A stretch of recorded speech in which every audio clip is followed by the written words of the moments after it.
El otoño de 2001, en la tranquila y próspera ciudad de Córdoba, conocida por su rica historia colonial y sus apacibles patios andaluces, trajo consigo no solo el suave declive de las hojas, sino también la sombra de una tragedia inexplicable. Para la familia Montesinos, una estirpe de banqueros respetados y bien posicionados en la sociedad, aquel día ordinario de septiembre se convirtió en un punto de inflexión, el inicio de una agonía insoportable que se prolongaría por más de 2 décadas. Ricardo Montesinos, el pilar de la familia y una figura prominente en el sector financiero, un hombre de 45 años, con ojos grises perspicaces y un semblante serio pero afable, desapareció sin dejar rastro de su oficina bancaria en el centro de la ciudad.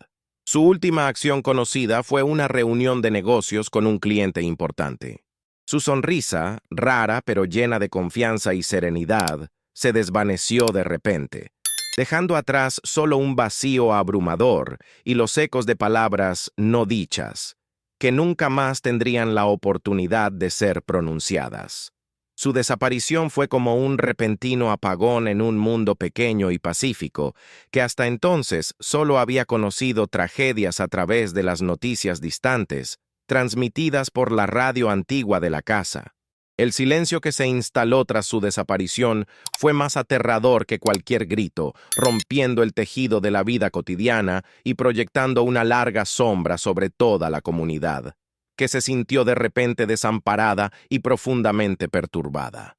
Cada habitante de Córdoba recordaba a Ricardo, su paso firme, su impecable traje y su inconfundible maletín de cuero que siempre llevaba consigo.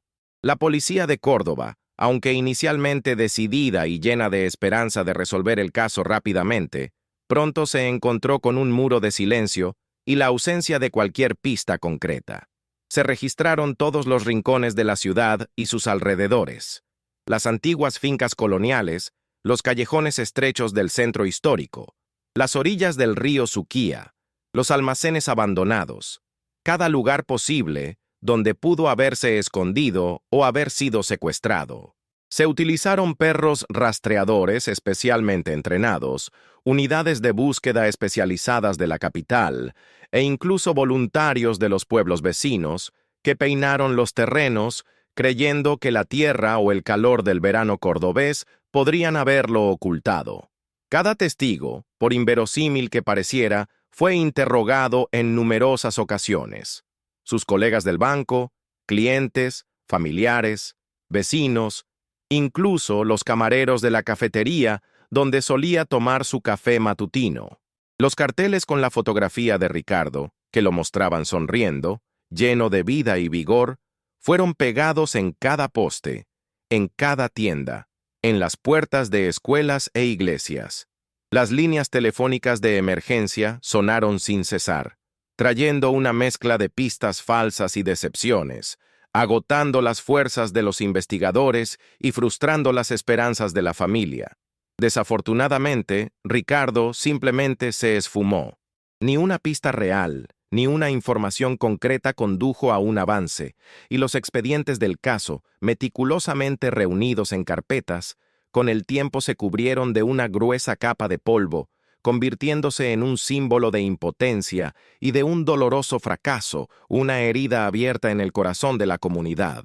Su familia, Laura y Javier Montesinos, su esposa e hijo, sumidos en una desesperación indescriptible, nunca perdieron la esperanza, aunque cada día sin respuesta, cada semana, mes, año que pasaba, ahondaba en sus corazones un vacío cada vez más grande, insoportable.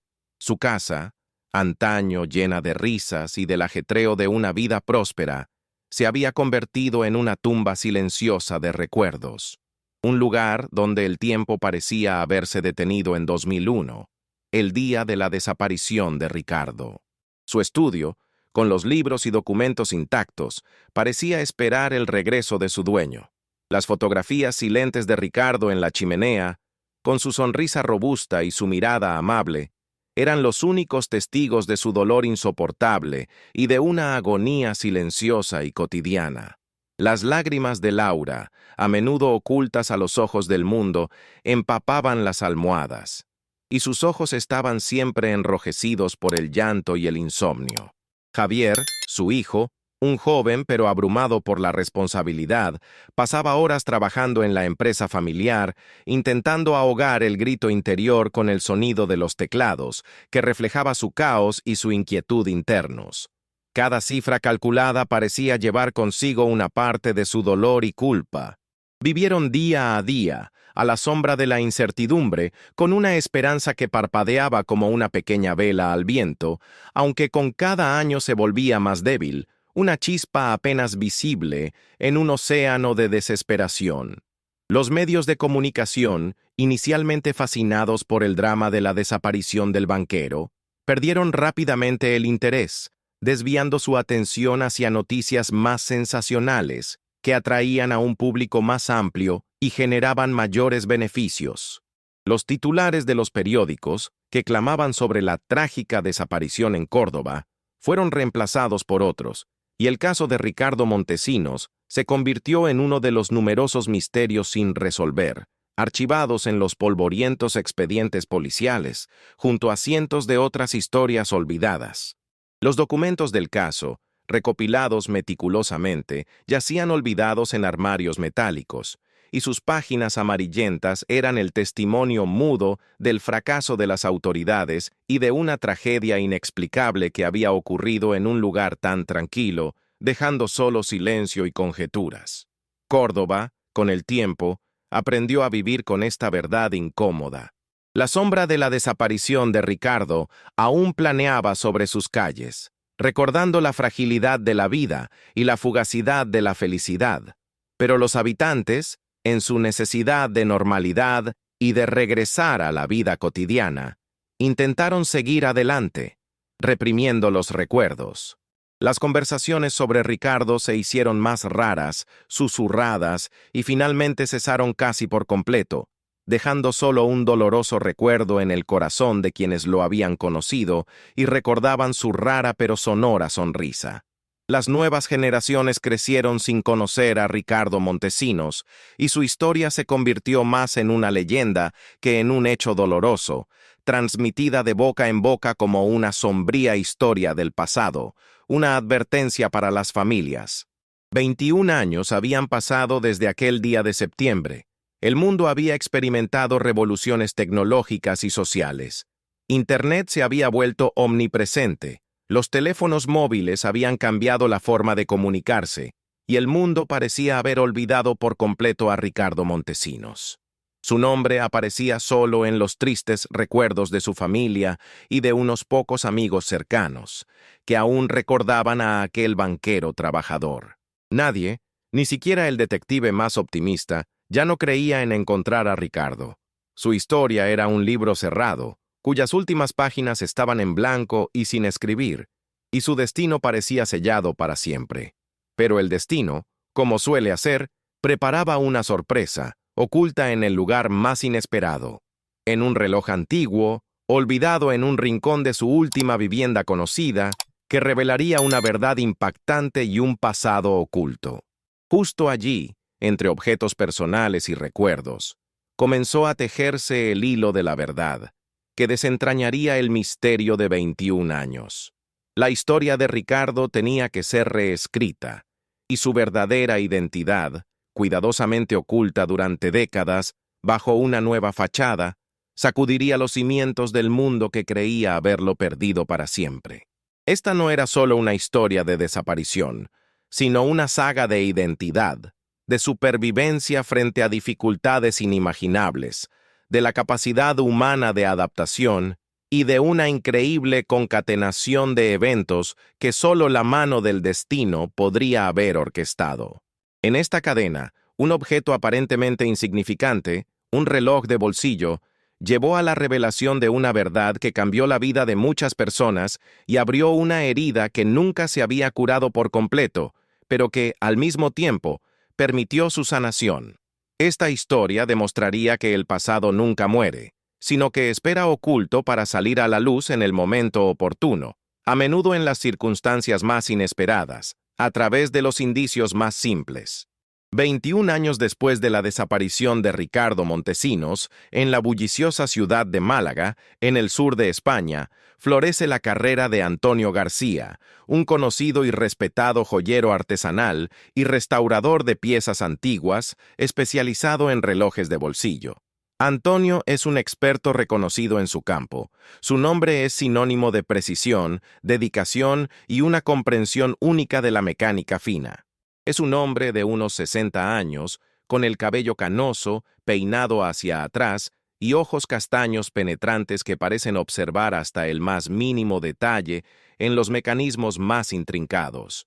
Su vida privada es extremadamente ordenada. Vive solo en un apartamento antiguo, lleno de herramientas especializadas, lupas y engranajes, en una tranquilidad casi monástica. Antonio es conocido por su obsesiva atención al detalle y por su notable intuición, que le ayuda a descubrir conexiones ocultas en los objetos que restaura.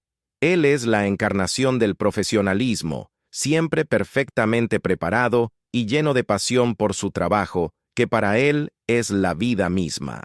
En los círculos de la alta relojería, circulan rumores sobre su misterioso pasado. Nadie sabe realmente de dónde viene ni cuál es su historia antes de aparecer en Málaga y comenzar una fulgurante carrera. Y esta falta de información acentúa su aura de misterio.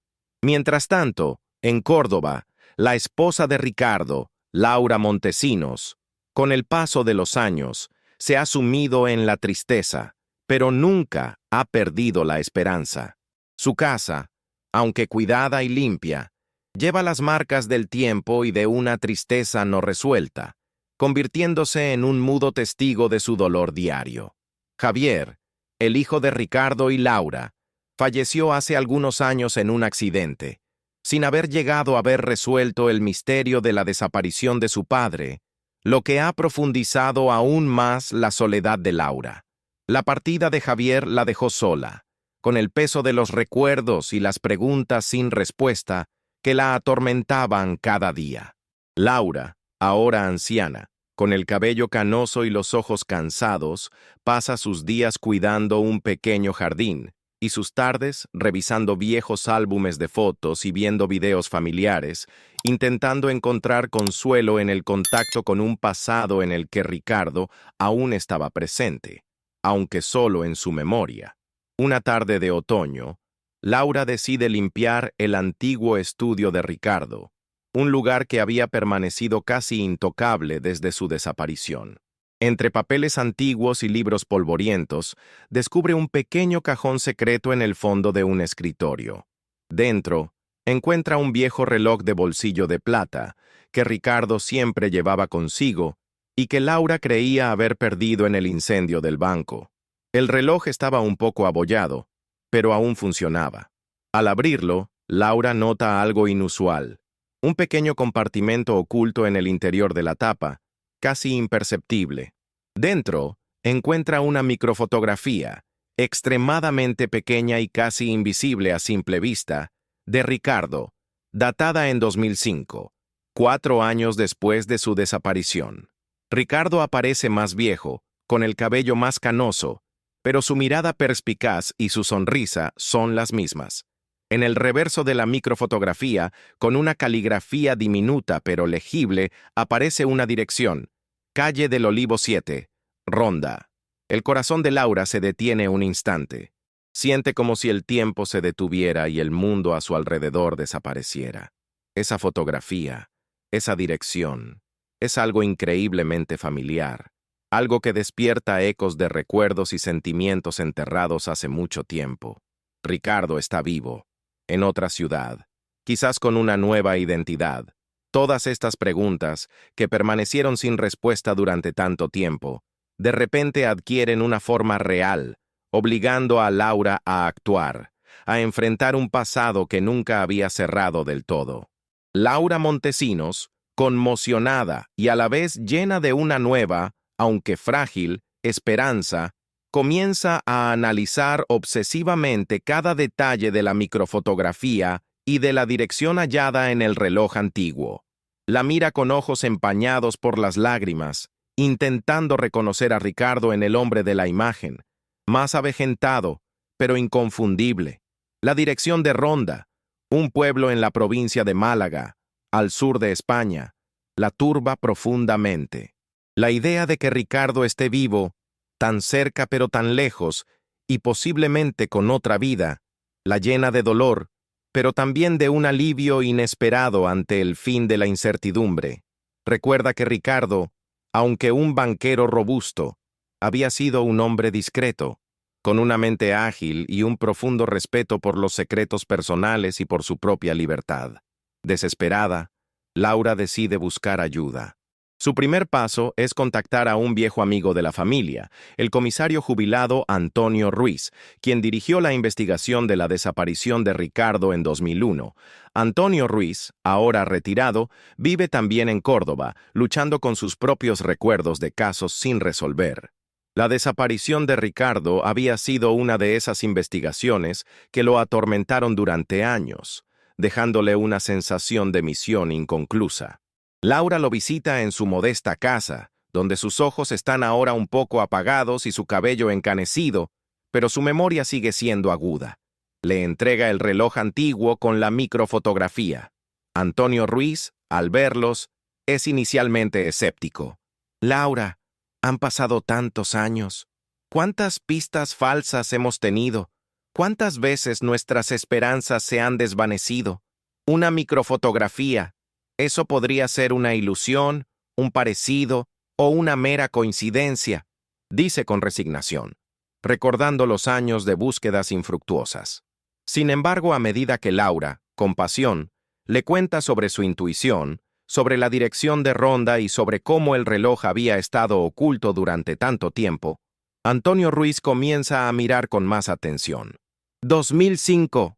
Ronda, murmura, y en su voz aparece una nota de asombro, incluso de ligero shock. Él mismo ve que la información es demasiado específica y la fotografía demasiado parecida para ser una simple coincidencia. El comisario Antonio Ruiz, aunque jubilado, nunca se había resignado al caso no resuelto de Ricardo. Este había sido uno de los casos que lo habían perseguido a lo largo de toda su carrera, un símbolo de su fracaso profesional. Decide ayudar a Laura, aunque inicialmente lo hace de forma no oficial, utilizando sus viejos contactos en la policía y sus conocimientos sobre los procedimientos. La ayuda a redactar una carta oficial a las autoridades competentes, solicitando la reapertura de la investigación basándose en las nuevas circunstancias y en los indicios del reloj antiguo. Laura y Antonio Ruiz comienzan juntos a reunir cualquier información disponible sobre la dirección de Ronda y sobre los posibles eventos de 2005. Buscan en Internet, en las bases de datos públicas, en los archivos de periódicos locales, cualquier indicio que pueda arrojar luz sobre el pasado de Ricardo. Antonio Ruiz, utilizando sus antiguas prerrogativas, verifica las bases de datos policiales y los registros de población de Ronda. Descubre que en la calle del Olivo 7 vive un hombre llamado Javier Díaz, un joyero artesanal, que se estableció allí en 2002 y ha desarrollado una vida tranquila, dedicada a su oficio. El perfil de Javier Díaz encaja con la edad de Ricardo. Este descubrimiento intensifica aún más sus sospechas. Laura siente cómo la tensión aumenta. Con cada nuevo hecho, con cada descubrimiento, la esperanza crece. Pero al mismo tiempo aparece el miedo a lo que podrían descubrir. ¿Está Ricardo realmente vivo? Y si es así, ¿por qué no regresó?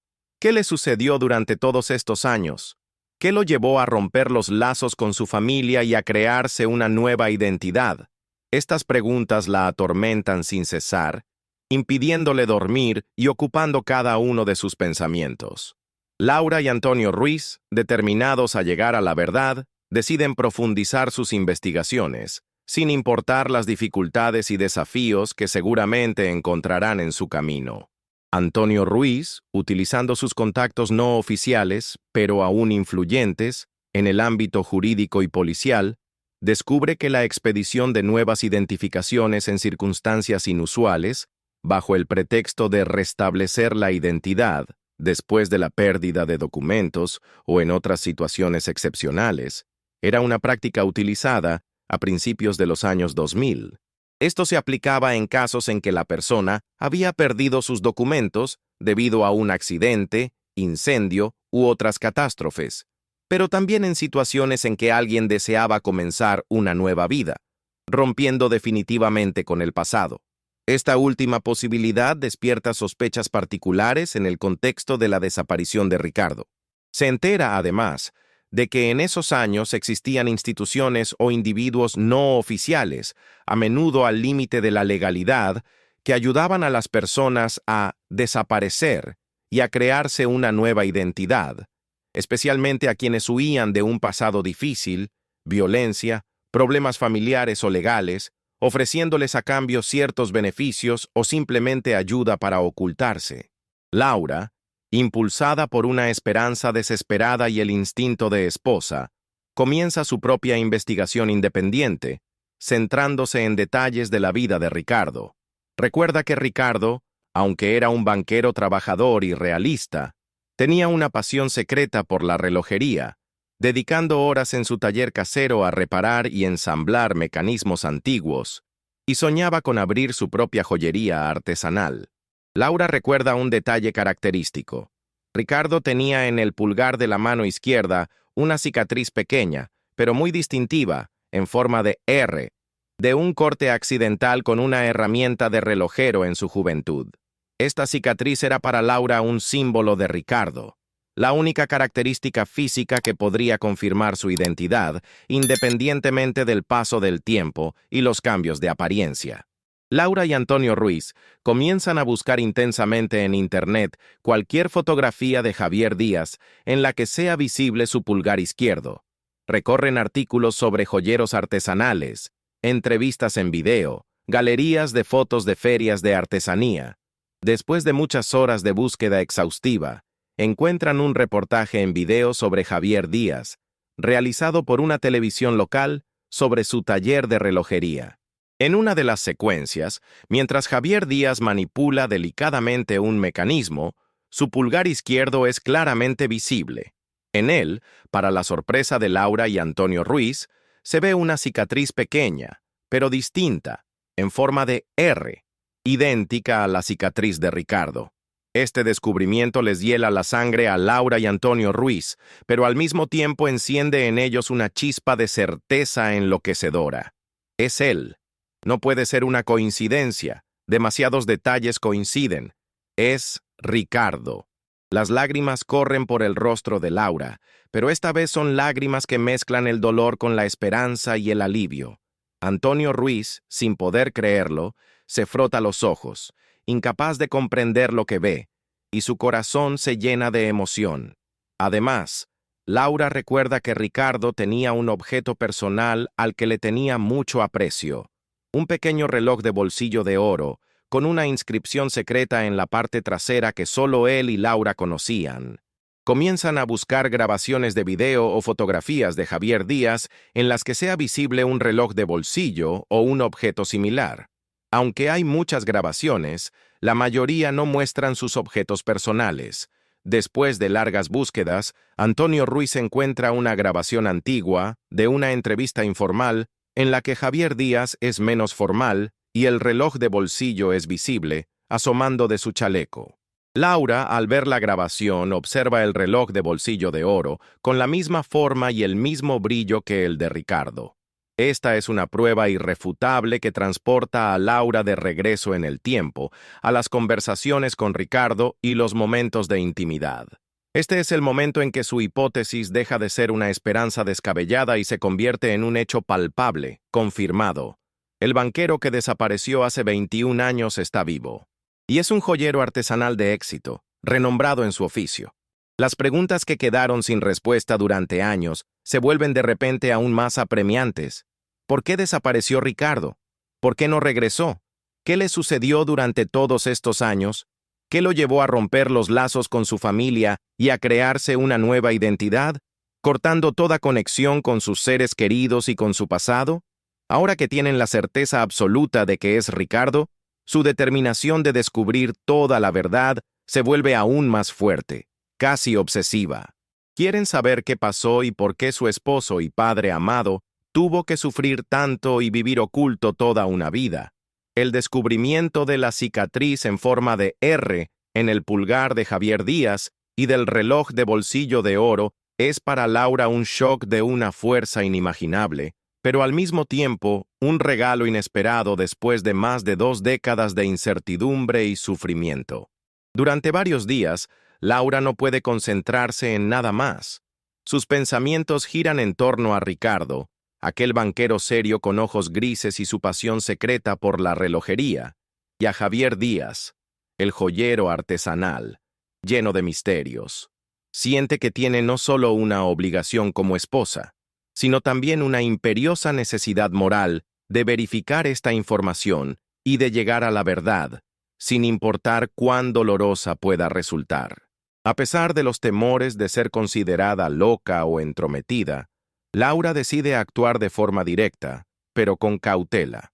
No quiere alarmar ni exponer a Javier a problemas innecesarios hasta que tenga la certeza absoluta y la comprensión completa de la situación, que parece demasiado complicada para ser sencilla.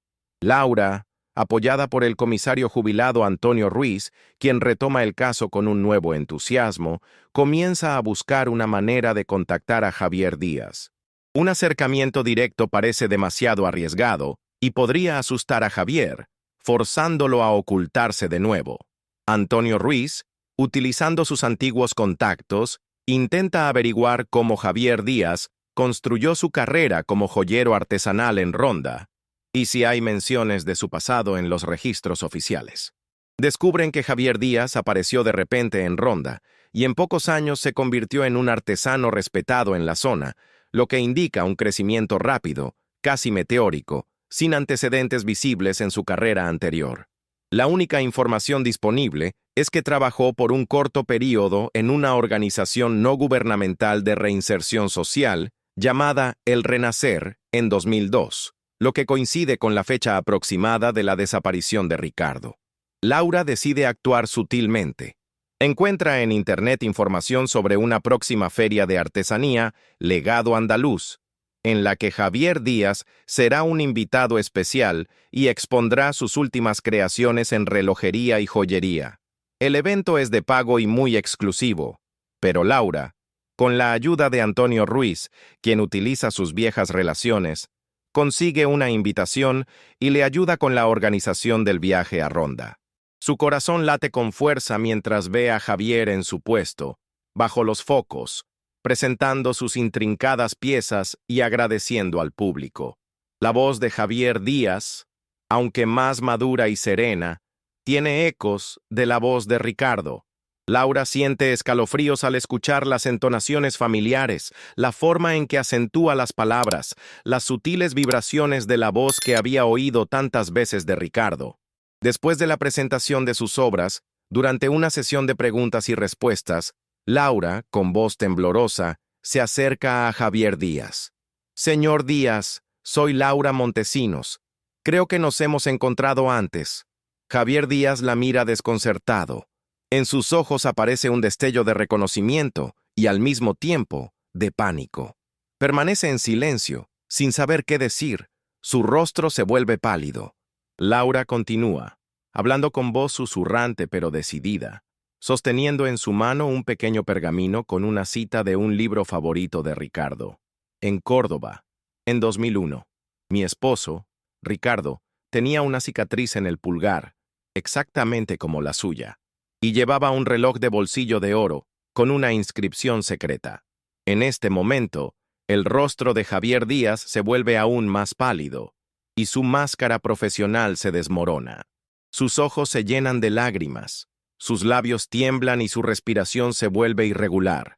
Javier Díaz, al escuchar las palabras de Laura Montesinos y ver en su mano el pequeño pergamino con la cita, un símbolo inconfundible de su pasado en Córdoba, se queda inmóvil.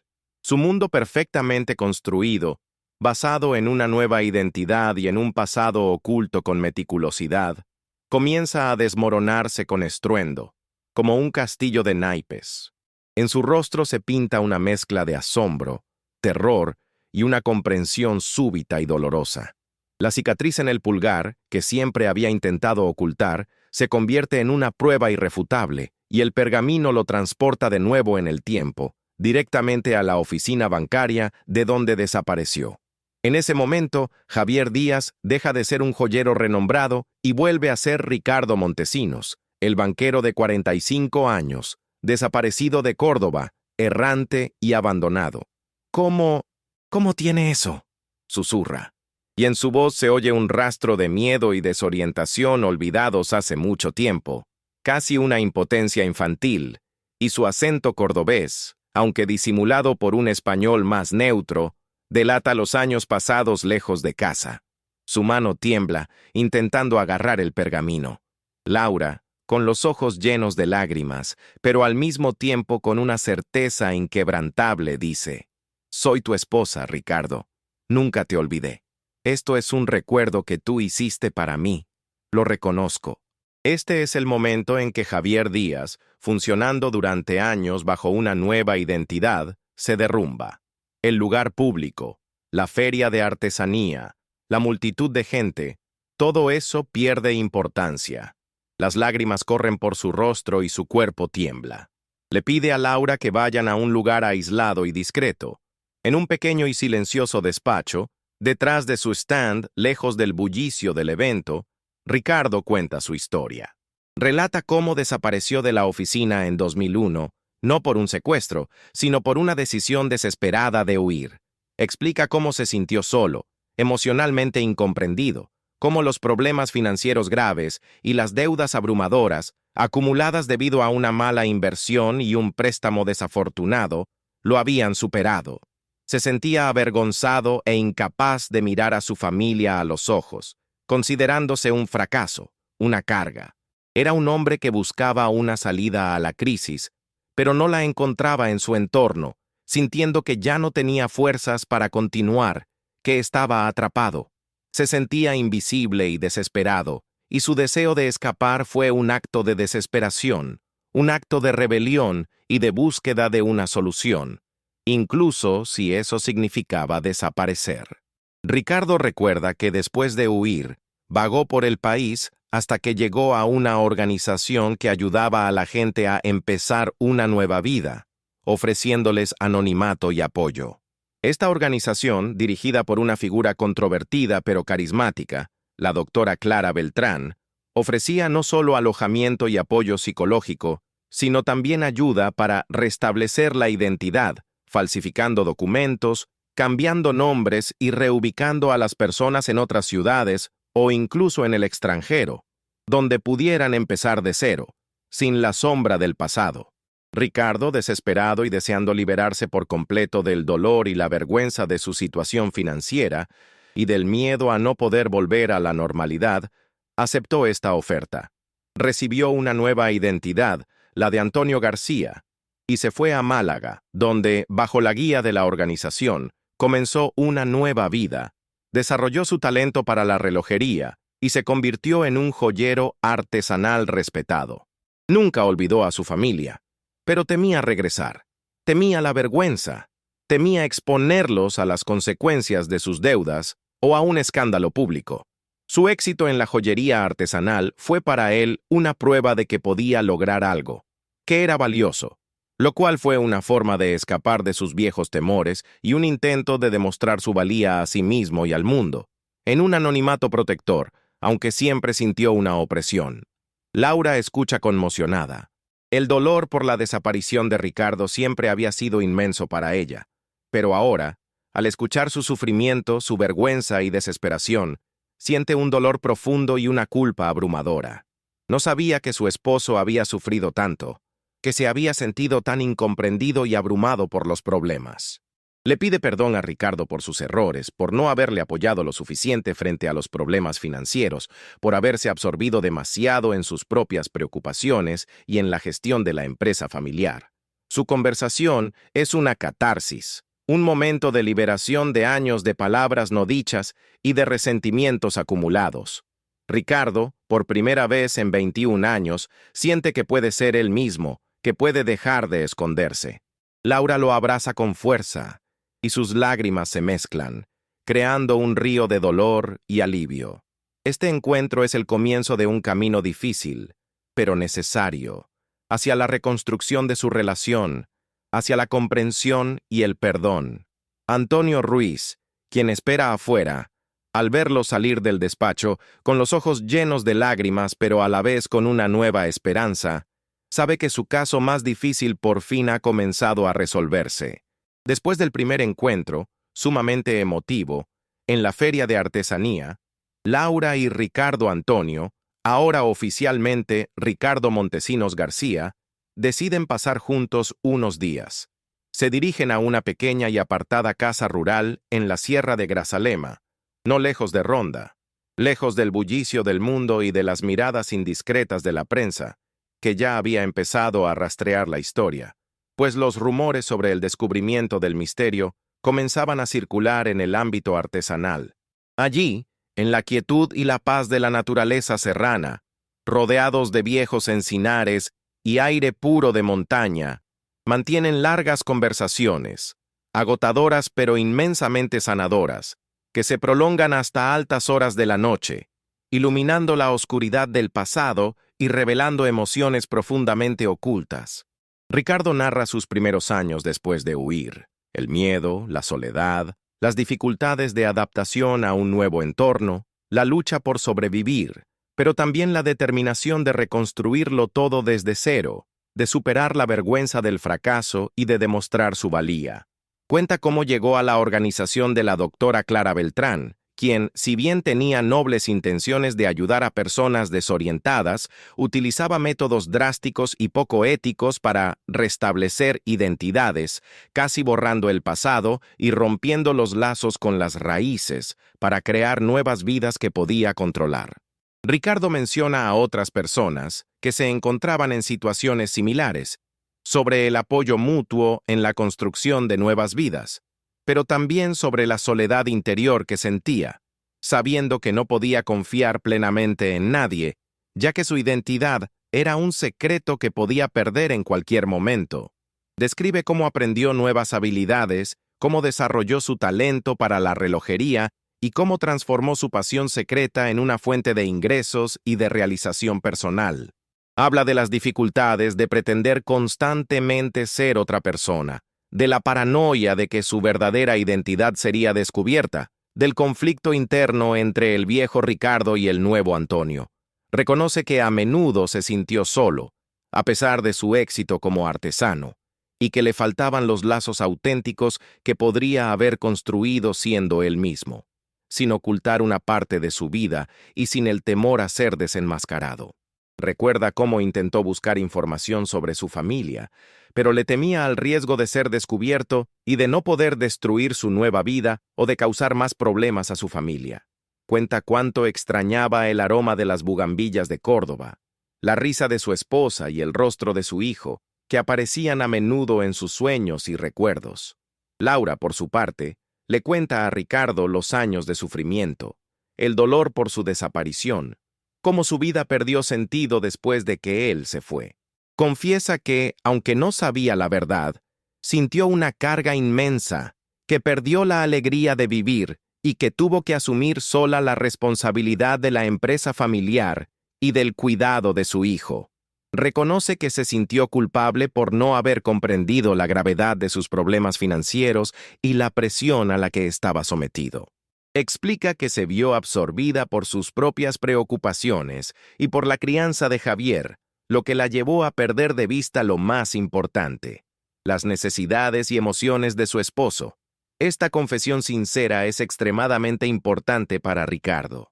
Él ve que su esposa también sufrió mucho, aunque de una manera diferente, y que su sufrimiento no fue intencionado ni malintencionado. Laura le pide perdón a Ricardo por no haberle ofrecido suficiente apoyo, por no haber notado su desesperación y su necesidad de huir. Ricardo, al ver el arrepentimiento y el dolor en los ojos de su esposa, se abre lentamente al perdón. Hablan de Javier, su hijo. Laura le cuenta sobre la esperanza inquebrantable de Javier, cómo hasta sus últimos días creyó en el regreso de su padre y cuánto lo extrañó, a pesar de la ausencia y los malentendidos del pasado. Esto es doloroso para Ricardo, pero al mismo tiempo le da la sensación de haber sido amado, incluso si no lo sintió en su juventud, y de que su hijo falleció con la esperanza en su corazón, pensando en él.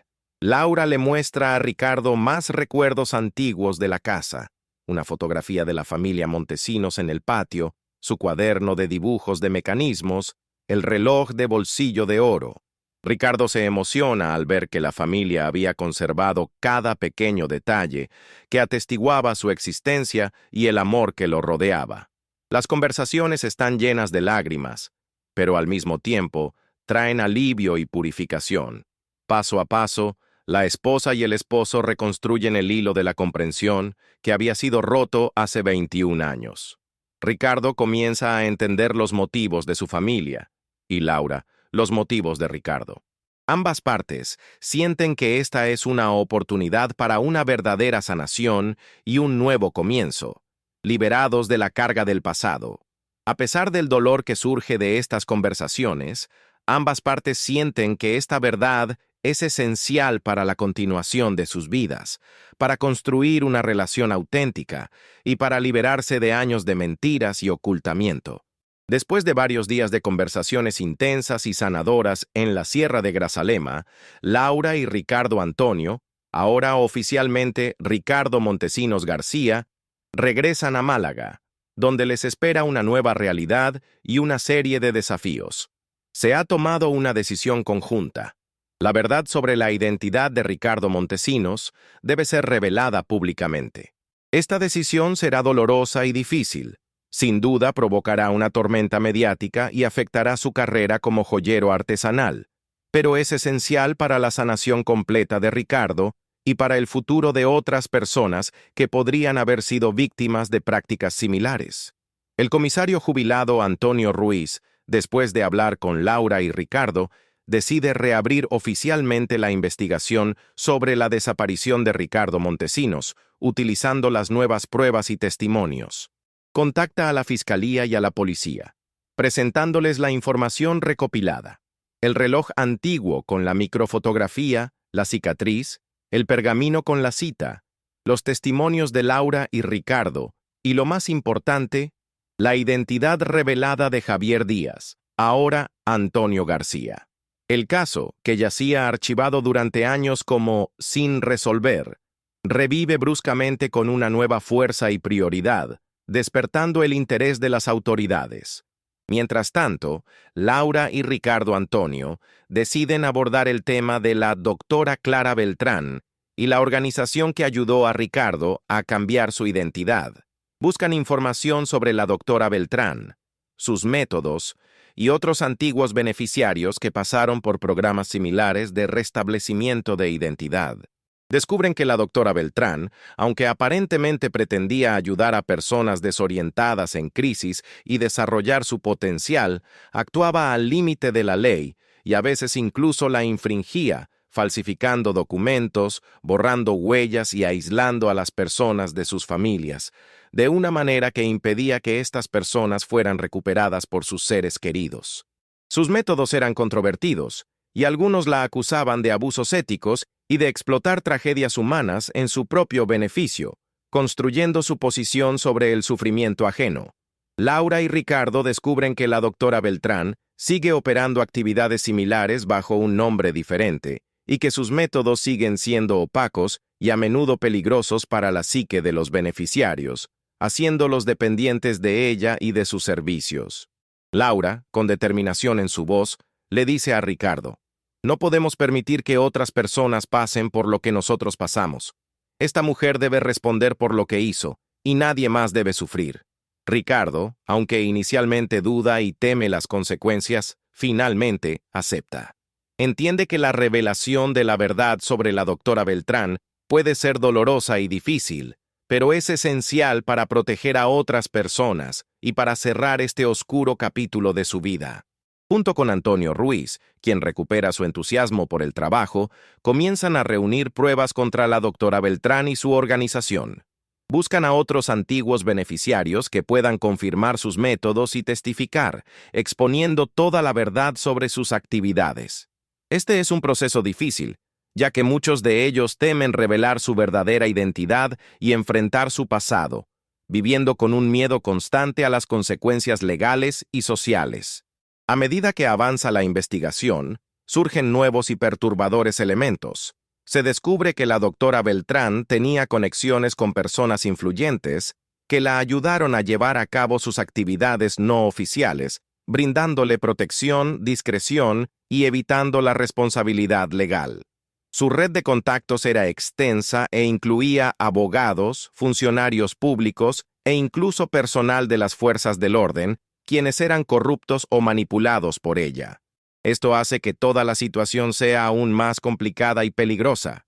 Ricardo Antonio, como Antonio García, tiene acceso a recursos y contactos en el mundo artesanal y cultural, lo que resulta invaluable para recopilar información sobre la doctora Beltrán y sus conexiones ocultas.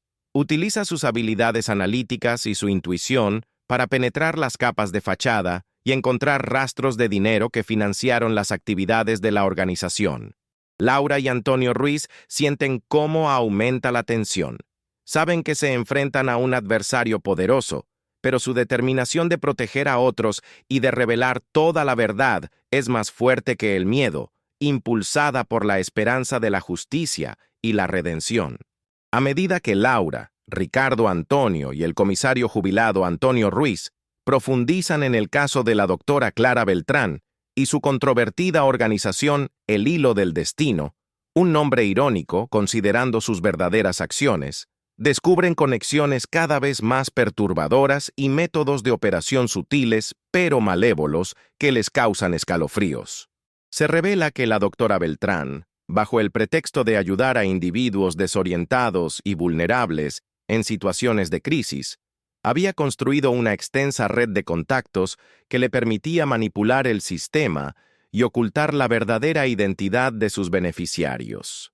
Entre sus clientes, no solo había jóvenes que huían de sus hogares debido a la violencia o la negligencia emocional, sino también aquellos que deseaban desaparecer a causa de delitos menores, deudas, embarazos no deseados o incluso para evadir responsabilidades legales. La organización, bajo la máscara de un nuevo comienzo y la creación de un entorno propicio para el arte y la sanación, se había convertido de hecho en un intermediario para borrar rastros y permitir que las personas rompieran por completo con su pasado, lo que representaba una fuente de enormes ganancias y poder para la doctora Beltrán, quien construía su reputación sobre las tragedias humanas.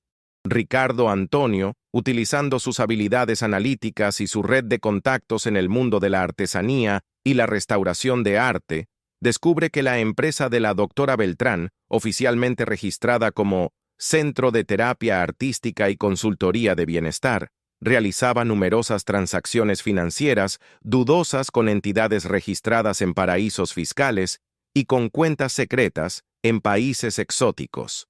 Rastreando los flujos de dinero, Ricardo Antonio descubre que la doctora Beltrán no solo ayudaba a cambiar identidades, sino que también obtenía enormes beneficios de este proceso y que su actividad terapéutica era solo una fachada para lavar dinero y construir un imperio ilegal basado en dramas y desgracias humanas.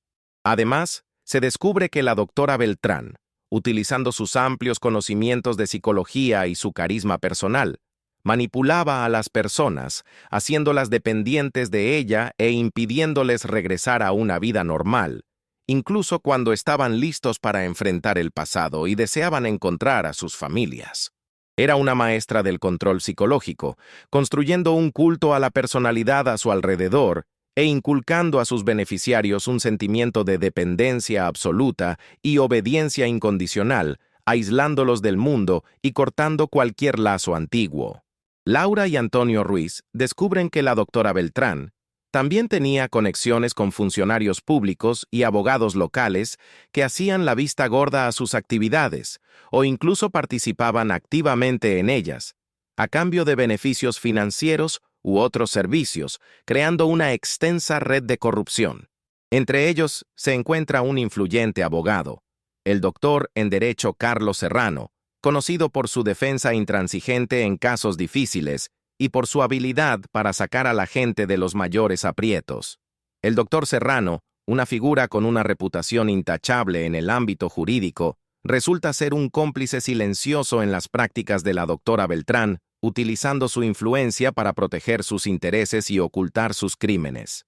Ricardo Antonio, con la ayuda de Antonio Ruiz, contacta a varios antiguos beneficiarios de la doctora Beltrán que fueron encontrados a través de viejas bases de datos y que, con el paso de los años, habían cambiado de opinión sobre su nuevo comienzo y ahora deseaban recuperar su verdadera identidad y contactar a sus familias. Son personas que después de años lamentan su decisión de romper los lazos con el pasado y piden justicia. Sus testimonios son extremadamente importantes, ya que confirman las manipulaciones de la doctora Beltrán y sus métodos de acción, creando una imagen coherente de sus operaciones criminales. Una de las antiguas beneficiarias, María del Carmen, relata cómo la doctora Beltrán destruyó sus relaciones familiares y cómo le impidió regresar a casa, incluso cuando lo deseaba, por temor a perder el control sobre ella y su vida. Su testimonio es crucial para la construcción de la acusación y la revelación de la verdad. La tensión aumenta con cada hora. Laura siente que se enfrentan a una organización poderosa y despiadada que no se detendrá ante nada para proteger sus intereses y su secreto. Antonio Ruiz, aunque jubilado, recupera su antigua habilidad detectivesca, analizando cada detalle, conectando hechos y planificando pasos legales precisos. Ricardo Antonio, utilizando sus habilidades estratégicas y de investigación, construye un plan de acción para desenmascarar a la doctora Beltrán y su red de conexiones. Sabe que será una lucha larga y peligrosa, pero está decidido a revelar toda la verdad y evitar más daños que podrían afectar a otras personas. Esto se convierte en su nueva misión, que da sentido a su identidad recuperada y constituye un acto de redención. Ricardo Antonio, Laura y el comisario jubilado Antonio Ruiz, armados con pruebas cada vez más contundentes y con conmovedores testimonios de antiguos beneficiarios de la doctora Clara Beltrán, sienten que el momento del enfrentamiento directo con ella es inminente y cada vez más cercano. Han reunido suficiente información para desenmascarar sus prácticas ilegales y poco éticas y para revelar las manipulaciones que utilizó para mantener a las personas en su red, aislándolas de su pasado y explotándolas en su propio beneficio. Sin embargo, saben que la doctora Beltrán es una adversaria inteligente, influyente, despiadada y extremadamente bien informada sobre las lagunas legales, que no se detendrá ante nada para proteger su imperio, su reputación y su libertad. Deben actuar estratégicamente, con la precisión de un cirujano, para evitar riesgos para ellos mismos y para los demás antiguos beneficiarios que se atrevieron a testificar, arriesgando su anonimato y seguridad.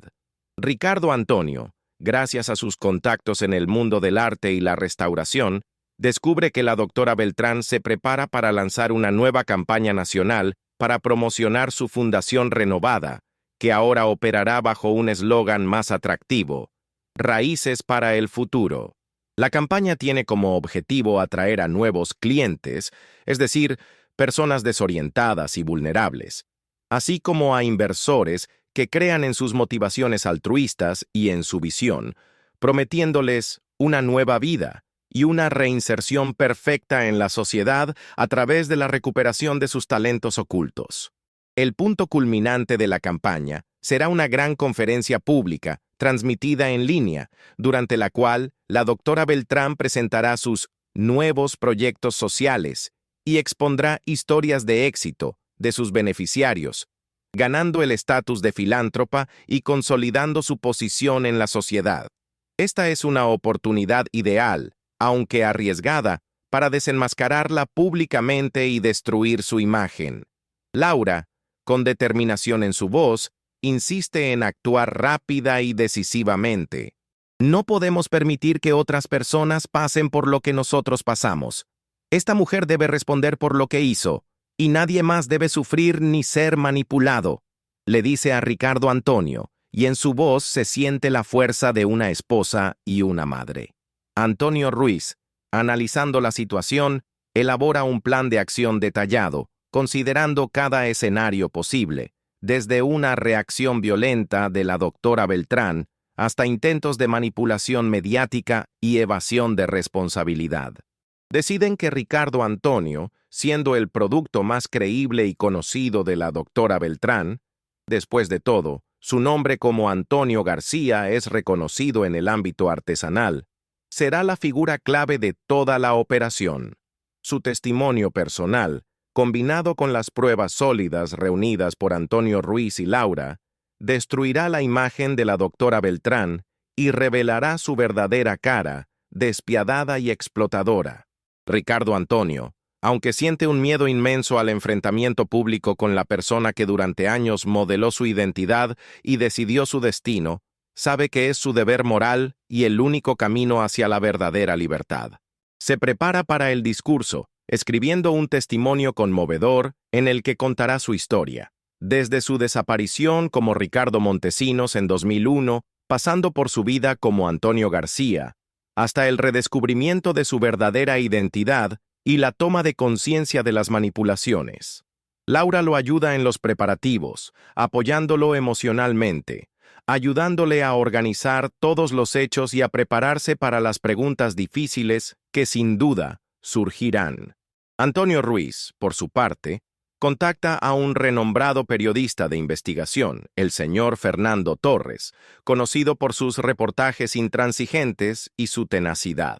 El señor Torres, fascinado por el caso e intuyendo su potencial, acepta mediatizar la historia de Ricardo e investigar las actividades de la doctora Beltrán, prometiendo apoyo total y discreción absoluta. La tensión alcanza un punto crítico, casi palpable. La conferencia de la doctora Beltrán se acerca a pasos agigantados. Laura, Ricardo Antonio y Antonio Ruiz trabajan con la máxima concentración, perfeccionando cada detalle del plan, cada gesto, cada palabra. Saben que están arriesgando su reputación, su seguridad e incluso sus vidas, pero la determinación de revelar la verdad y evitar más daños es más fuerte que el miedo. Cada día, cada hora, se convierte en una lucha contra el tiempo y contra un adversario despiadado. Ricardo Antonio siente que este momento es su oportunidad para una verdadera liberación, para poner fin a su vida oculta y para ser finalmente él mismo, sin importar las consecuencias, para recuperar el control sobre su propia vida y para hacer justicia por el pasado. El día de la conferencia de la doctora Clara Beltrán, la atmósfera en el lujoso centro de convenciones de Málaga es densa de tensión y expectación. La sala está repleta de periodistas, cámaras de vídeo, fotógrafos e invitados prominentes, personalidades del mundo de la artesanía, empresarios, celebridades y también antiguos beneficiarios de la doctora Beltrán, con quienes Antonio Ruiz ha contactado en secreto, sentados discretamente entre los asistentes. La doctora Beltrán, con un traje elegante e impecable y una sonrisa radiante en el rostro, comienza su presentación exponiendo la visión de Raíces para el Futuro y relatando las historias de éxito de sus beneficiarios, presentándolos como prueba de la eficacia de sus métodos y de su misión altruista. Su voz es tranquila, carismática y convincente, emanando confianza y autoridad, atributos que durante años atrajeron a personas vulnerables y desesperadas. Cuando llega el momento de presentar la historia de éxito, la doctora Beltrán, con un gesto teatral, invita al escenario a Antonio García, su beneficiario más destacado, a quien presenta como un ejemplo de una persona que, gracias a su programa, encontró el sentido de la vida, desarrolló su talento y construyó una carrera impresionante en el campo de la joyería artesanal. Ricardo Antonio, vestido con un traje elegante pero sobrio, sube al escenario. El corazón le late con fuerza, pero en su rostro tiene una máscara de calma y una determinación inquebrantable. La doctora Beltrán, sonriendo radiante, lo mira con orgullo, ajena a la tormenta inminente, creyendo en su triunfo absoluto. Ricardo Antonio, con el micrófono en la mano, habla primero de su éxito en la artesanía, de sus creaciones, de cómo cumplió sus sueños y cómo desarrolló sus pasiones profesionales. Su voz es segura, profesional, controlada, y su presentación es impecable. De repente, Ricardo Antonio se detiene. Su mirada se posa en Laura Montesinos, sentada en primera fila, con los ojos llenos de lágrimas, miedo, pero también una esperanza inquebrantable. En ese momento, la máscara de profesionalismo de Antonio García se desmorona, y en sus ojos aparece una tristeza profunda y un dolor interior que había ocultado durante años. Su voz se vuelve temblorosa y las lágrimas ruedan por sus mejillas, las cuales ya no intenta ocultar. Lo que voy a decir ahora puede sorprender a muchos de ustedes, puede conmocionar a quienes me conocen, pero debo hacerlo por la verdad y por la libertad. Comienza Ricardo Antonio, y en la sala se instala un silencio profundo, casi palpable. Mi verdadero nombre no es Antonio García. Mi nombre es Ricardo Montesinos. Sus palabras golpean la sala como un trueno. La doctora Beltrán en el escenario palidece. Su sonrisa desaparece, y en sus ojos aparece pánico, terror e incredulidad.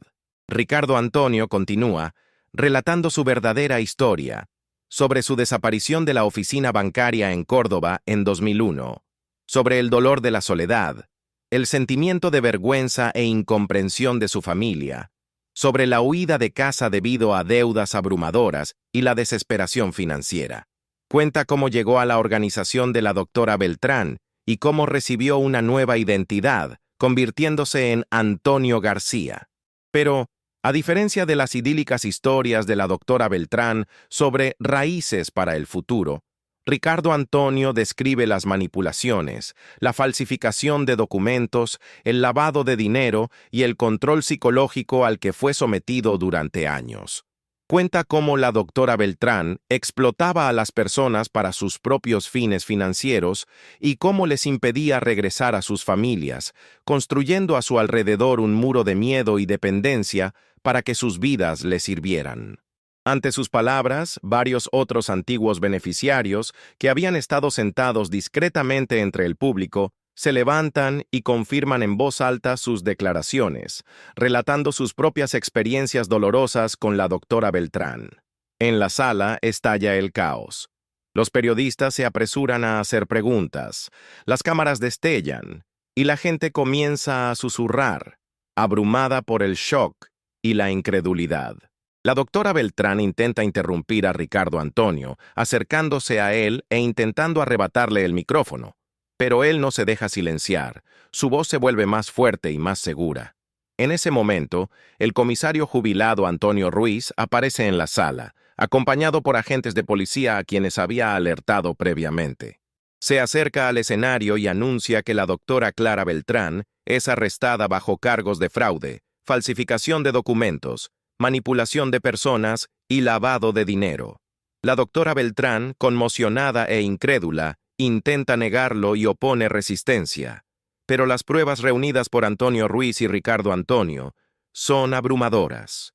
El doctor en Derecho Carlos Serrano, abogado de la doctora Beltrán, quien intenta intervenir y usar su influencia, también es detenido bajo cargos de complicidad en el delito. El periodista Fernando Torres, con la cámara enfocada en el escenario, transmite los eventos en vivo para su canal, y su reportaje se convierte instantáneamente en un éxito y desata un acalorado debate público sobre la ética en los negocios y en la actividad social. El enfrentamiento alcanza su punto culminante. La verdad sale a la luz de la manera más dramática e inesperada. Ricardo Antonio, aunque emocionalmente exhausto, siente alivio y una verdadera liberación.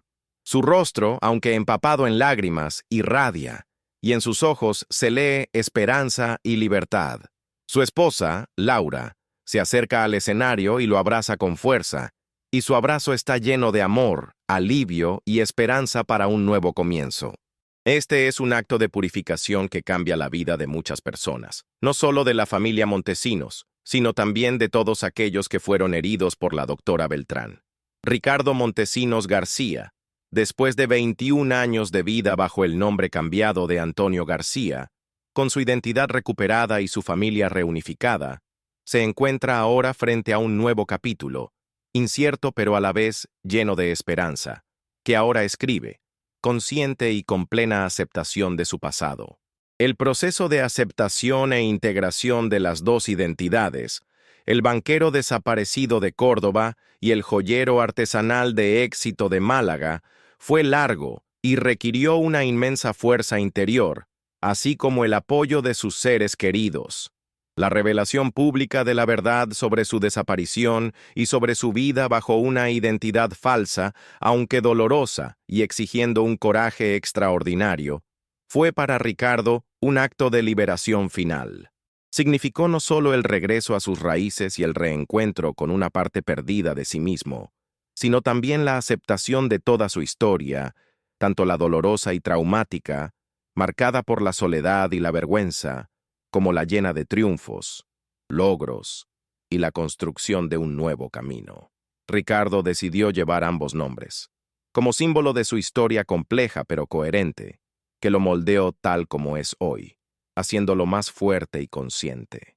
Ahora, como Ricardo Montesinos García, tenía la intención de continuar su carrera en la joyería artesanal, utilizando su impresionante experiencia y conocimientos en el campo de la restauración y la creación de piezas únicas para inspirar a otros a seguir sus pasiones y contribuir al desarrollo de las artes tradicionales. Sus habilidades, que le habían permitido tener éxito en el ámbito artesanal, servirían ahora a propósitos nuevos y más nobles, con una motivación renovada y un sentido más profundo, buscando el desarrollo de un arte ético y auténtico. Sin embargo, su vida adquiriría una nueva dimensión, más profunda, más allá del mundo de la artesanía.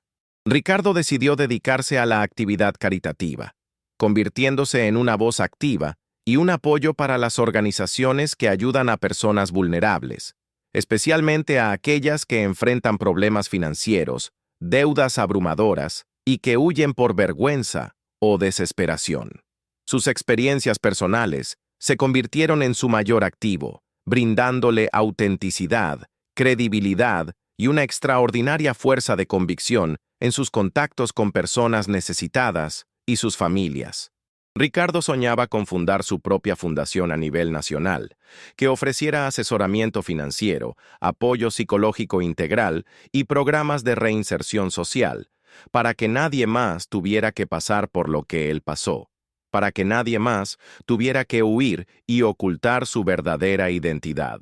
Deseaba que su historia fuera un faro de esperanza para otros, una prueba de que, incluso después de las mayores traumas y el dolor más profundo, se puede salir más fuerte, encontrar un sentido y ayudar a los demás.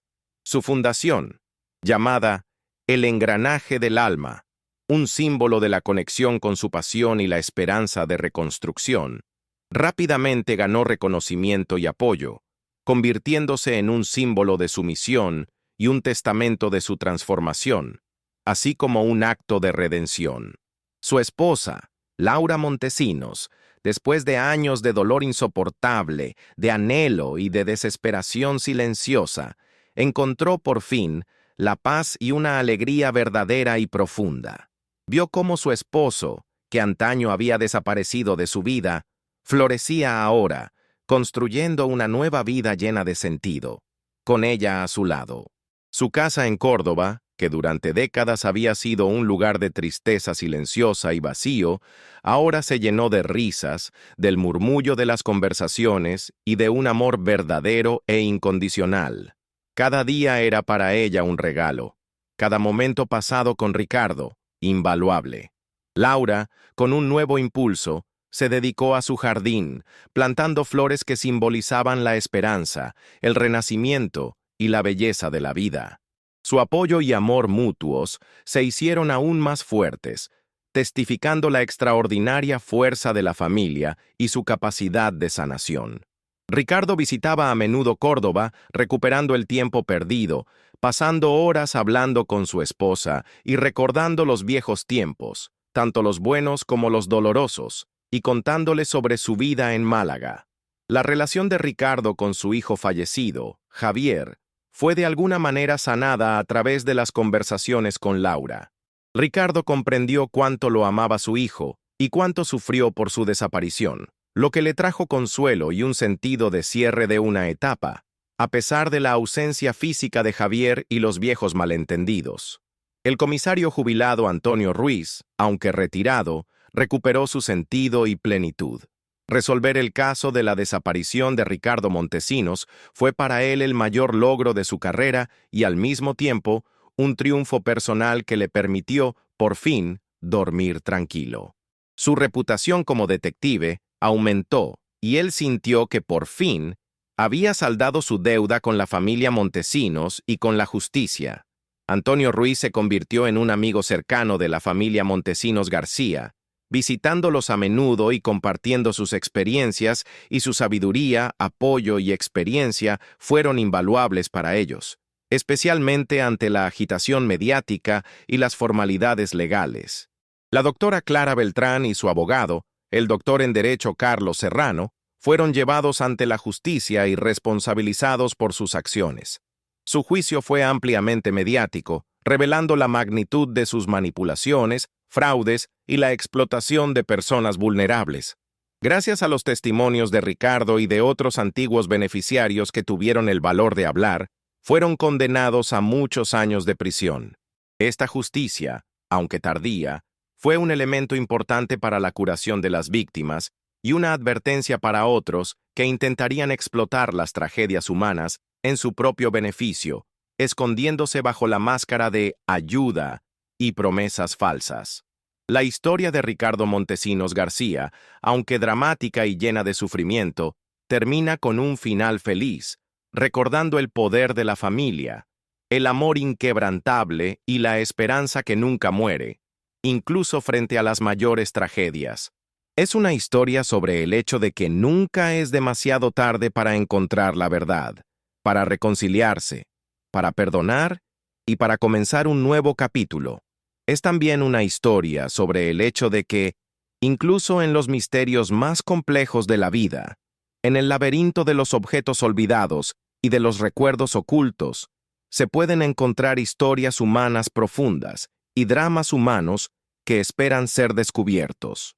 Esta es una prueba de que la vida real escribe los escenarios más extraordinarios, y el destino puede entrelazar las vidas de las personas de una manera que supera cualquier imaginación, y un reloj antiguo lo delata en su última vivienda. Ricardo Montesinos García se convirtió en un símbolo de resiliencia, y su historia estaba destinada a ser un recordatorio eterno de que, incluso ante las mayores tragedias, siempre hay una oportunidad de renacer y de encontrar su verdadero lugar en el mundo, libre de miedo y mentiras. Esta extraordinaria historia de Ricardo Montesinos García, el banquero desaparecido en 2001, cuya vida oculta fue revelada 21 años después por un reloj antiguo en su última vivienda conocida, es un testimonio de la increíble resiliencia humana, del poder de la esperanza y de la asombrosa capacidad de sobrevivir frente a las pruebas más duras. Es una narrativa que nos obliga a reflexionar profundamente sobre la naturaleza de la identidad, los secretos, la complejidad de las relaciones familiares y lo que realmente significan hogar y pertenencia. Se pregunta cuántas historias ocultas como esta esperan ser descubiertas en el ajetreo de la vida cotidiana, en bases de datos innumerables, en archivos olvidados o incluso en objetos personales que guardamos durante años, ignorando su verdadero valor. ¿Cuántas personas a nuestro alrededor viven con secretos del pasado, ocultando su verdadera identidad y esperando el momento en que la verdad saldrá a la luz, transformando sus vidas para siempre? ¿Cuántas familias sufren en silencio, sin saber que sus seres queridos desaparecidos podrían estar justo a su lado, bajo otro nombre, con otra historia, cruzándose con nosotros en la calle cada día? El destino posterior de Ricardo, su lucha diaria por aceptar plenamente su nueva y antigua identidad, su papel como inspiración y apoyo para otras personas que atraviesan traumas similares, todos estos son temas para otras historias igualmente cautivadoras. ¿Cómo se las arreglará con la repentina e intensa atención pública y con la nueva vida que apenas comienza, siendo ya un hombre maduro y exitoso, ¿qué desafíos le esperan en la construcción y el desarrollo de la fundación, el engranaje del alma, que tiene como objetivo cambiar la vida de miles de personas, convirtiéndose en un puerto seguro y una fuente de esperanza para el futuro? Será su reconciliación con su esposa, Laura, duradera e incondicional, y las heridas del pasado sanarán por completo, dejando solo cicatrices de la memoria, pero no del dolor. Estas preguntas abren la puerta a narrativas fascinantes sobre la resiliencia humana, el perdón y la búsqueda incesante de sentido y felicidad. Ricardo Montesinos García es un símbolo cuya historia merece ser contada, inspirando y ofreciendo esperanza. Si esta conmovedora historia le ha llegado al corazón, si desea estar al tanto de historias similares e inspiradoras que muestran las extraordinarias facetas del destino humano y la inquebrantable fuerza del espíritu, suscríbase a nuestro canal. No se pierda ninguno de nuestros videos que profundizan en misterios, revelan verdades y celebran el triunfo del espíritu humano. Cada suscripción no es solo un número para nosotros. Es una señal de que nuestro trabajo tiene sentido, de que abordamos temas importantes y ofrecemos contenido valioso que llega a la gente y cambia su forma de ver el mundo. Únase a nuestra creciente comunidad y participe en la conversación sobre lo que es verdaderamente importante en la vida, sobre misterios sin resolver y sobre el poder de las relaciones humanas. Publicamos regularmente contenido nuevo que, sin duda, le sorprenderá, le conmoverá y le hará reflexionar, ampliando sus horizontes y despertando nuevas perspectivas. Y eso no es todo. El reloj antiguo, que sacó a la luz la verdad, podría tener implicaciones adicionales sorprendentes. ¿Quién dejó ese reloj en la última vivienda de Ricardo y cómo sabía de su existencia? ¿Qué otros secretos ocultaba la vida de Ricardo bajo su nueva identidad? ¿Fue su desaparición solo un acto de huida o fue forzado por alguien? ¿Qué papel jugó la doctora Clara Beltrán en su vida antes de conocerla? Haga clic aquí para ver nuestro próximo video y continuar el viaje a las profundidades de las historias humanas. No deje pasar la oportunidad de vivir otra experiencia extraordinaria que le dejará con reflexiones y preguntas sobre el mundo que nos rodea. Lo esperamos al otro lado de la pantalla, listos para contarle otra historia extraordinaria.